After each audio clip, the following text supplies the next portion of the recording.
Friends good morning. ఇప్పుడైతే 8 అవుతుంది. 8 గంటల వరకు నా పని అయితే కంప్లీట్ అయిపోయినట్టే. నేను నైటే బట్టలు వెండేసుకున్నాను. అవైతే ఇంకొక 1 అవర్ అయితే 6 తీసుకొచ్చి ఇంట్లో వేసుకుంటాను. 8 గంటలకే చూసారా సూర్యుడు బగబగా మండుతున్నాడు మా ఇంటి ముందు. చూసారా ఎండ బాగా కొడుతుంది. అందుకనే కొంచెం పనులు అయితే తక్కువగా అవుతున్నాయి. నా ఈ ఎండకు భయపడి బోల్ అయితే తుమ్మి పెట్టుకున్నాను.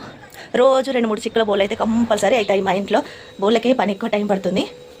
కర్రీ అయితే అయిపోయింది. ఫుల్గా పెట్టేశాను. 6 తినాలి. 2 పూటలు అవుతుంది అనుకుంటాను. 6 అయితే తినాలి. చేపల కూర, ఈరోజు చేపల కూర అయితే వండుతుంది. చేపల పులుసు ఫుల్ వీడియో అయితే వీడియో కింద లింక్ ఇస్తాను చూడండి. చూసారా అన్నం అయితే అయిపోయింది. నేను ఉండే పెట్టేశాను. 6 కావాలి. ఈరోజు పొద్దున్న అయితే మొహం అయితే కడుక్కున్నాను. సబ్జా గింజలు అయితే నానబెట్టుకున్నానండి. నిన్నైతే సబ్జా గింజలు చేసుకున్నాను. చెట్టు నుంచి తీసుకొని గింజలు అయితే తీసుకొని నానబెట్టుకున్నాను.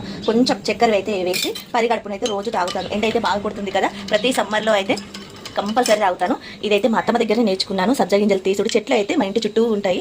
ఇవైతే గింజలను తీసి ఇలా ప్రతిరోజు తాగుతానండి. ఈ వీడియో అయితే షార్ట్ వీడియో లెక్క అప్లోడ్ చేస్తాను. ఈరోజు ఎడిటింగ్ చేయాలి. కొంచెం అయితే తీసాను కదా, ఇలా చెట్టు నుంచి ఎలా తీసుకున్నాను, ఎలా గింజలు తయారు చేసుకున్నాను, ప్రతిరోజు తాగుతాను. ఇదైతే మా అత్తమ్మ దగ్గర నేర్చుకున్నాను. ఇది కూడా మా అత్తమ్మ దగ్గర నేర్చుకున్న పని. వీడియో నస్తే లైక్ చేయండి, ఛానల్ అయితే సబ్స్క్రైబ్ చేసుకోండి. బాయ్. మరి ఇప్పటివరకు అయితే నా పనులు ఇలా అయ్యాయి. ఇంకా ముందు వీడియోస్ అయితే వస్తూనే ఉంటాయి. ఓకేనా? ఒక విషయం చెప్పడం మర్చిపోయాను. ఈ రోజు గివ్ అవే తీస్తాను. ఇంకా ఆ వీడియో కింద కామెంట్ పెట్టాలి అంటే కామెంట్ పెట్టండి. 12-1 వరకు అయితే వీడియో తీస్తాను. వీడియో తీసి సాయంత్రం వరకు అయితే అప్లోడ్ చేస్తాను. ఇవే తీస్తాను. ఓకేనా? బై మరి.